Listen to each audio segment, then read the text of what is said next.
दोस्तों, क्या आपने कभी सोचा है कि हम गूगल पर जो खोजते हैं वही हमारी सोच चेंज कर देता है।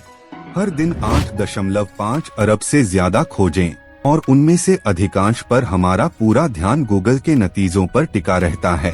गूगल केवल सर्च इंजन नहीं बल्कि व्यवहार समझने वाली मशीन बन चुका है जो हमें ढंग से सोचने तक सिखाती है। जब आप किसी प्रोडक्ट की खोज करते हैं, गूगल उसी से जुड़ी कंपनियों के विज्ञापन ऊपर दिखाता है।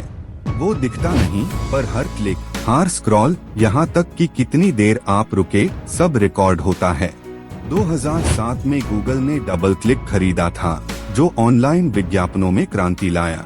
यही मैनिपुलेशन की शुरुआत दी। उस डील के बाद गूगल ने विज्ञापन डेटा और यूजर जानकारी को जोड़कर ऐसा सिस्टम बनाया जिसने मार्केट को झुका दिया। आप सोचते हैं कि आप स्वतंत्र रूप से खोज रहे हैं, लेकिन गूगल पहले से जानता है कि आप क्या चाहते हैं। सर्च एल्गोरिदम्स ऐसे एल्गोरिदम्स हैं जो आपकी रुचियों और आदतों को याद रखकर सुझाव देते हैं।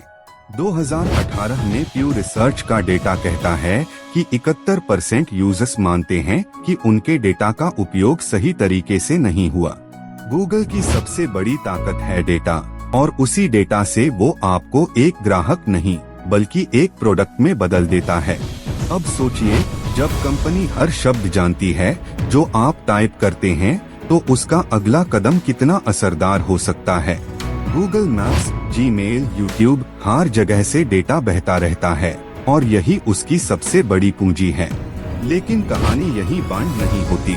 अब आती है वो चाल जिसने इंटरनेट का चेहरा चेंज कर दिया। 2011 में पांडा अपडेट आया, जिसने एसईओ दुनिया को हिला दिया और असली शक्ति गूगल के हाथ में सौंप दी। गूगल ने कहा वो गुणवत्ता बढ़ाने आई है, पर असल में उसने अपने एड्स सिस्टम को और मजबूत किया।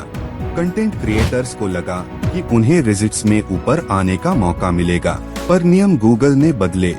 सर्च रिजल्ट्स में पहले आने के लिए अब पैसे करते कंपनियां, और असली ज्ञान पीछे छूट जाता है। गूगल ने हमें सिखाया कि हर सवाल का जवाब वहीं मिलेगा, और हम उस पर निर्भर हो गए। लेकिन ट्विस्ट यह है, गूगल सिर्फ आपकी मदद नहीं करता, वो आपकी सोच को सटली मैनिपुलेट करता है। एक 2015 के स्टैनफोर्ड अध्ययन में पाया गया कि गूगल सर्च रिजल्ट्स से चुनावी परिणाम तक प्रभावित हो सकते हैं। इसे सर्च इंजन मैनिपुलेशन इफेक्ट कहा गया, और इसके प्रभाव भयावह हैं। जब भी आप दूसरों से बहस करते हैं, वो सोच पहले से गूगल के कंटेंट से बनी होती है। गूगल का असली कमाल यह है कि वो दिखाता नहीं कि वह दिखाता क्या है, वो विकल्पों का भ्रम देता है। अब सोचिए, अगर आपके चयन पहले से तय हैं, तो क्या यह सच्ची स्वतंत्रता कही जा सकती है। गूगल के प्रोडक्ट्स मुफ्त लगते हैं, मगर उनके बदले आप हमेशा अपना डेटा दे रहे होते हैं।